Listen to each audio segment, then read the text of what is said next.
పర్యావరణం రైతు ప్రయోజనాల పరిరక్షణగా గాలి నీటి కాలుష్య నివారణకై అందరూ ఉద్యమించాలని జల బీరాదరి జాతీయ సంఘాలు జనసేన పార్టీ పర్యావరణ విభాగ రాష్ట్ర ప్రధాన కార్యదర్శి బొలిశెట్టి సత్యనారాయణ పిలుపునిచ్చారు.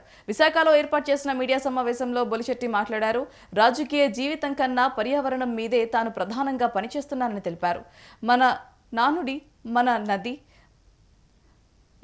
మన నది పేరుతో పార్టీకి అతీతంగా రాజశేఖర్ సింగ్ తో కలిసి గాలి సముద్ర కాలుష్య నివారణపై పనిచేస్తున్నానని చెప్పారు.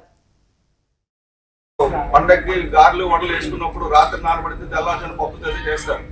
కానీ 5 సంవత్సరాలుగా కాలుష్యాన్ని గురించి పట్టించుకోకుండా హైకోర్టు ఉండడం వల్ల కొన్ని వందల కోట్లు కాదు కొన్ని వేల కోట్లు ప్రజాధనం దుర్వినియోగం అయిపోయింది. ఎందుకంటే ఆరోగ్యం పాడైపోతుంది. ఆ కాలుష్యం తినడం వల్ల, మన ఆహారం తినడం వల్ల పశువులు పాడైపోతున్నాయి. ఆ పశువులు తినడం వల్ల మనం పాడైపోతున్నాం. దుర్భరమైన గాలి. ఇప్పుడు ఆ ఎయిర్ క్వాలిటీ ఇండెక్స్ చూస్తే ఘోరంగా 350కి వెళ్ళిపోయింది. మేము కేసు వేసేటప్పుడు 90లోనే ఉంది.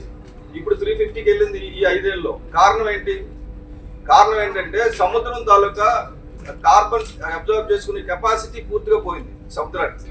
అది పోవడానికి కారణం ఏంటంటే సముద్రం కింద ఉన్న నాచుమక్కులు లాంటి ప్లాంక్టన్ అంటాం, అవి కంప్లీట్ గా ధ్వంసం అయిపోయినాయి. ధ్వంసం అయిపోవడం వల్ల భూమి మీద నుంచి వెళ్ళిన గాలి, అది కార్బన్ అక్కడ తగ్గి కార్బన్ సముద్రం పీల్చుకొని మంచి గాలి మనకు ఇవ్వాలి.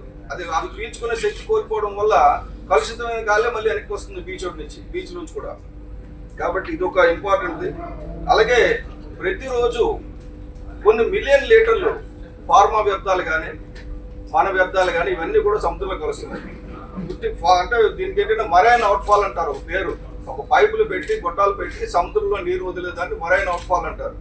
అది శ్రీకాకుళంలో శ్రేయస్ దగ్గర నుంచి ఇక్కడ దివ్యశిల కింద ఉన్న అంటే కొత్తపల్లిలో ఉన్న అరబిందో వరకు మొత్తం అన్ని రకాల వ్యర్థాలు వెళ్తున్నాయి. అందులో మొత్తం అన్ని కలిపితే ఒక 88 MLD అనుకుంటే కాకినాడలో ఉన్న 2 అరబిందోది నెక్స్ట్ కాకినాడ సెజ కలిపి 365 MLD వెళ్తుంది. 365 మిలియన్ లీటర్లు ప్రతిరోజు వెళ్తుంది. అందులో 230 మిలియన్ లీటర్లు ఉప్పు నీరు, అంటే బ్రెయిన్ రిజెక్ట్ అంటారు, అంటే డీసాలినేషన్ చేసిన వాటర్. అది వెళ్ళడం వల్ల ఏమవుతుందంటే అక్కడ సముద్రంలో నీటి ఉప్పు శాతం పెరిగిపోయి అక్కడ చేపల ఉత్పత్తి తగ్గిపోతుంది.